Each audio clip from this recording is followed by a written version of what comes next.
Bangladesh pace bowling unit আপনার যে কোনো টিমকে একদম ভেঙে দিতে পারে। বর্তমানে বাংলাদেশের যে পেস ইউনিটের যে কম্বিনেশন রয়েছে, আপনার তাসকিন শরীফুল, তারপর আপনার নাহিদ রানা, স্পেশালি নাহিদ রানার কথা বলতে হবে।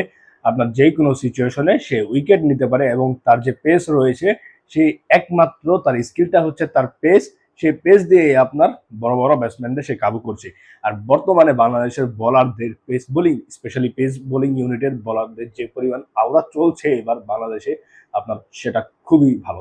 আপনার এটা আগে কখনো দেখা যায়নি। এই লেভেলের পারফরমেন্স আপনার অ্যানাল্ড ওয়ার্ল্ডের সময় আমরা কিছুটা ঝলক পেয়েছিলাম, কিন্তু এখন এসে আপনার একদম পেস বোলারদের কন্ট্রোলে গিয়েছে আপনার ম্যাচ।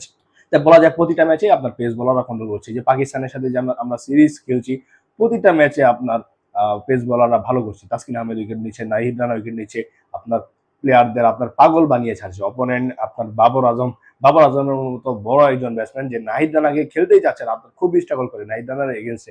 তো এখান থেকে আমরা বলা যায় যে আমাদের বলার গুলো ওই লেভেলের হয়েছে, ওই বিশ্বমানের যে জায়গায় তারা যে কম্পিট করতে পারবে, পারফরমেন্স করতে পারবে এগেনস্ট অস্ট্রেলিয়া, আপনার বিভিন্ন টিম, বড় বড় টিমের সাথে যে তারা কম্পিটিটিভ ম্যাচ খেলতে পারবে, তারা ভালো সাপোর্ট দিতে পারবে, সেটা এখনই বোঝা যাচ্ছে।